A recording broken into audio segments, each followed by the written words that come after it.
we're going to move on to the next story, which is, of course, unfortunately, Ilhan Omar.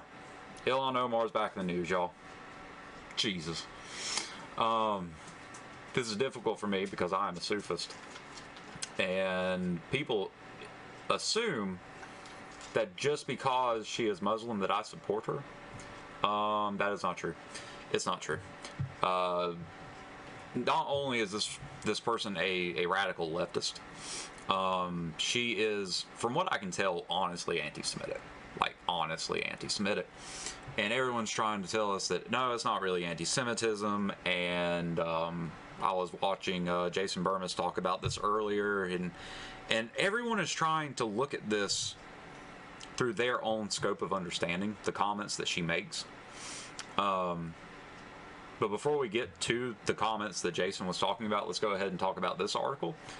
And it is, Muslim and Jewish community leaders are united in frustration at Ilhan Omar's comments. Now, these are all people from her district. These are people from her own district.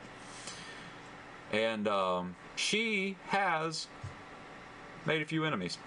So, Omar Jamal, Steve Hunegs, Muhammad Ahmed, and Avi Alitsky agree on the characterizations of language Omar used. When Omar talked about Israel hypnotizing the world, they said that it was anti-Semitic.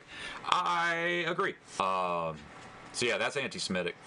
When she said American support for Israel was all about the Benjamins, baby, they said that it was anti-Semitic. And I have to agree, because, again, it's been a trope for quite some time that the Jew gold controls people. And it's not even true. It's not even true that AIPAC lobbying is why Americans support Israel.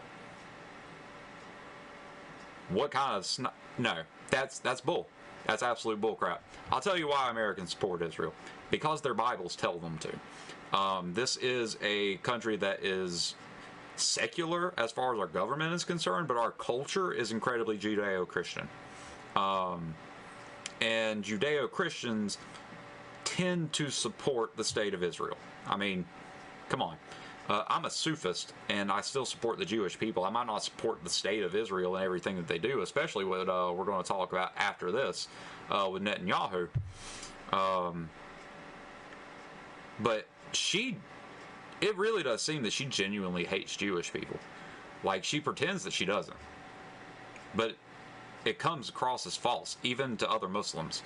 Like the two that were from her district that are talking in this article. And then, I mean, like I said, I'm Sufist. I'm technically Muslim.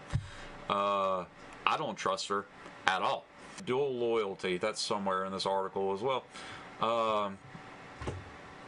That's ridiculous because, again, you can care about another country and still care about your own country, you know? That was, again, a trope that was used time and time again against Jews, that they supported their own people over the people of the nation that they lived in. It was dual loyalty, and the Germans actually accused the Jews of this back in the 20s and 30s. But it's ridiculous. Like, I'm a mutt. I'm Scotch, Irish, German, Viking, and Sioux Native American. And it is ridiculous for someone to say to me, hey, you're an American, so you can't care about Scotland, Ireland, Germany, Scandinavia, or the First Nations.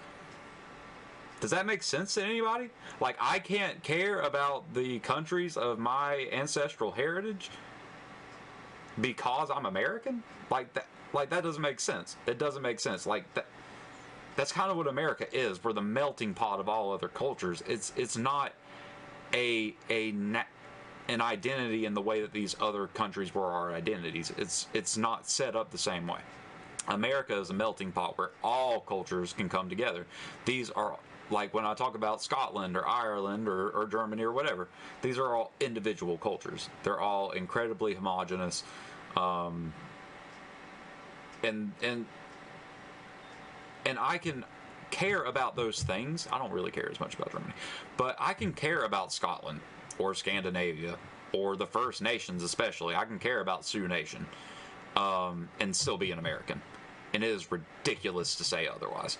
It is absolutely ridiculous to say otherwise. And this all leads up to the controversy about her most recent statements about 9/11. And this is where I actually disagree with Jason Burmis, because Jason Burmis is looking at this through his scope of understanding. When she says, some people did something on 9/11. And I agree with the stuff she said after that, because after 9/11 there was a major crackdown on Muslim American rights. It's nowhere near as bad today as it was after 9/11, and anyone who's pretending that it is they're lying to themselves. Surveillance and persecution against Muslims was a lot worse after 9/11. Like in 2001, it was a heck of a lot worse than it is in 2019, y'all. Come on, stop lying.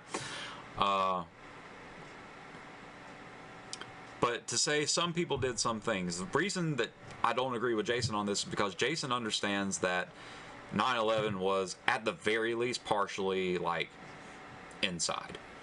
Like, y'all know what I'm saying. Like, people knew, people may have facilitated. I believe that people did know and did facilitate it.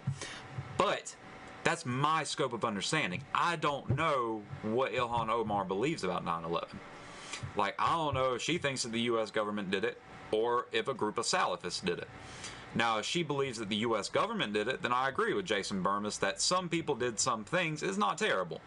But if she actually believes that Muslims carried out the attacks on 9/11, and she's saying some people did some things, well, that's intentional.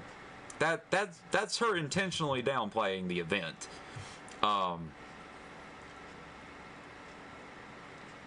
I don't think that this is something that she should be like beat the heck up over. Like, this is like, if we're gonna go after Ilhan, go after her on anti-Semitism, because she is legitimately anti-Semitic.